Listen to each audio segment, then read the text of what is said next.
Welcome to Defense Briefing. The content of the briefing includes: family of late Fort Gregg-Adams commander relieved by exoneration of indecent conduct. Netanyahu says he won't bow to pressure to call off Rafah invasion. Dictators do not go on vacation, Zelensky warns Washington and Europe.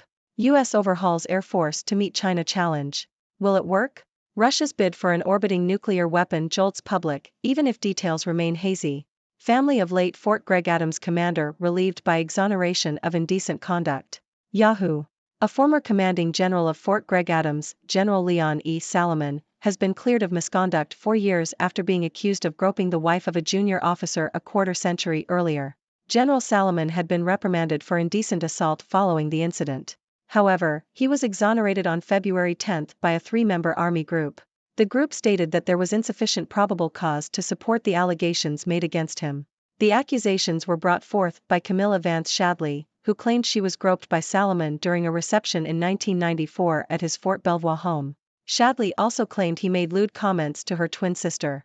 Shadley was the daughter of former U.S. Secretary of State Cyrus Vance. Netanyahu says he won't bow to pressure to call off Rafah invasion. New York Times. Prime Minister Benjamin Netanyahu of Israel has stated that Israel will not bow to international pressure to call off its plan for a ground invasion of Rafah. Thousands of anti-government protesters filled a central thoroughfare in Tel Aviv during the same time as Netanyahu addressed a news conference, calling for an immediate election. Dictators do not go on vacation, Zelensky warns Washington and Europe. Japan Times. Ukrainian President Volodymyr Zelensky has called on world leaders not to abandon Ukraine, citing the recent death of a Russian dissident as evidence that Russian President Vladimir Putin will continue to test the international order. Zelensky also pushed back against the idea of a negotiated resolution to the war in Ukraine, stating that if Ukraine lost to Russia, it would be catastrophic not only for Ukraine but for other nations as well. He urged world leaders to question why Putin is still able to continue the conflict. U.S. overhauls Air Force to meet China challenge. Will it work? South China Morning Post. The U.S. Air Force has announced a sweeping reform intended to ensure its continued supremacy in the face of growing strategic competition. The changes include the creation of new offices and commands to focus on combat readiness and the establishment of a Space Futures Command to assess future threats. The measures also aim to increase the force's readiness through large-scale mission-focused exercises and improve training for aircrews in high-tech skills. Chinese observers have said they will adopt a wait-and-see approach to the overhaul. Russia's bid for an orbiting nuclear weapon jolts public, even if details remain hazy. The Sydney Morning Herald. Russia has been developing an anti-satellite space weapon, according to U.S. President Joe Biden. The weapon does not pose a nuclear threat to those on Earth, and it may never be deployed, he added. The revelation highlights the growing competition between the U.S., Russia and China to develop attack and counterattack capabilities in space, raising concerns of a potential space war. Experts say the damage from a nuclear weapon exploding in low Earth orbit could fry satellites for hundreds of miles and cause cumulative harm to satellites passing through the affected region for months. Mediator says Gaza truce not promising as Israel eyes Rafah. Japan Times. Qatar, Egypt, and the United States have been trying to secure a ceasefire between Israel and Hamas before Israeli troops enter the city of Rafah in the Gaza Strip. However, prospects for a new pause in the conflict are not looking promising, as Israel has rejected appeals to hold off on an assault on Rafah. Prime Minister Benjamin Netanyahu argued that foreign countries asking Israel to spare the city were essentially asking the country to lose the war against Hamas. Craig Counsell wants Christopher Morel to focus on playing third base. Yahoo!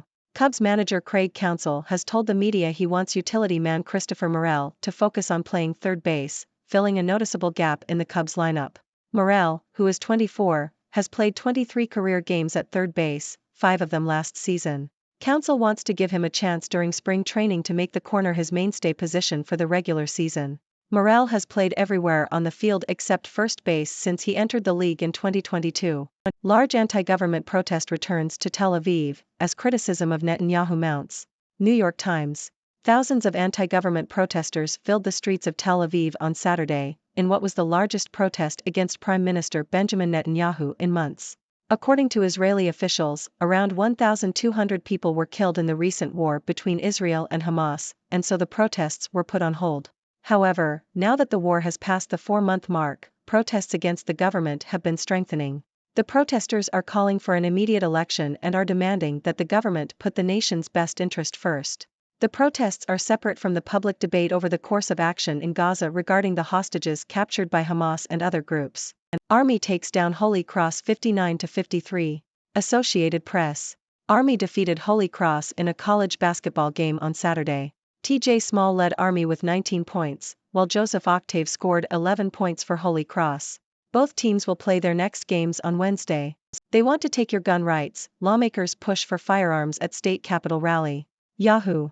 A stroll through Wesley Bowling Plaza may be a common destination for couples courting each other, but on Saturday morning, Cassandra Bible, from the West Valley, and Carrie Johnson decided to mix it up for their second-ever date by attending the Celebrate and Protect Second Amendment rally at the Phoenix Park. Ladies and gentlemen, I am Dr. Six, your trusted observer from the 6 Degrees world. Today, we have quite an interesting mix of news stories to discuss. From the exoneration of a former commanding general to the escalating tensions in the Middle East, and even a sports update, there's something for everyone. So, let's dive in. First up, the exoneration of General Leon E. Salomon, the former commanding general of Fort Gregg-Adams. After being accused of indecent conduct, he has finally been cleared of misconduct. His family must be relieved, although I can't help but wonder if they'll ever look at a reception the same way again. Moving on to the Middle East, Israeli Prime Minister Benjamin Netanyahu is standing firm in the face of international pressure. Despite thousands of anti-government protesters calling for an immediate election, Netanyahu refuses to call off the plan for a ground invasion of Rafah. It seems like dictators really don't take vacations, huh? Meanwhile, Ukrainian President Volodymyr Zelensky is urging world leaders not to abandon Ukraine. With the recent death of a Russian dissident, Zelensky warns that Russian President Vladimir Putin will continue to test the international order. He also dismisses the idea of a negotiated resolution to the war, emphasizing the catastrophic consequences if Ukraine were to lose to Russia. It's a tense situation, and world leaders must question why Putin is still able to continue the conflict.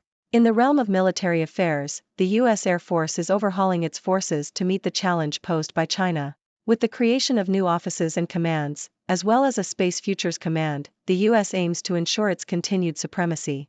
Chinese observers are adopting a wait-and-see approach, but let's hope this overhaul doesn't lead to a space war. That would be one game of hide-and-seek we definitely don't want to play. Speaking of potential conflicts, Russia has been developing an anti-satellite space weapon, according to U.S. President Joe Biden. While it doesn't pose a nuclear threat, the revelation raises concerns about a potential space war. Imagine the chaos if satellites start flying left and right. It's a reminder that competition between major powers extends beyond Earth. Back to the Middle East, Qatar, Egypt, and the United States are trying to secure a ceasefire between Israel and Hamas. However, Israel is eyeing an assault on Rafah and has rejected appeals to hold off. Prime Minister Netanyahu argues that sparing the city would mean losing the war against Hamas. It's a difficult situation with no easy solutions. On a lighter note, let's talk sports. Army defeated Holy Cross in a college basketball game, with TJ Small leading the way with 19 points. It's always nice to see some friendly competition on the court, especially after all the tension in the news. And last but not least, we have a story about a Second Amendment rally in Phoenix. While some might choose a more traditional date spot, Cassandra Bible and Carrie Johnson decided to attend the rally at Wesley Bowling Plaza. Talk about mixing it up. Love knows no bounds, I suppose. That's all for today's news roundup. As always, I encourage you to share your thoughts and questions.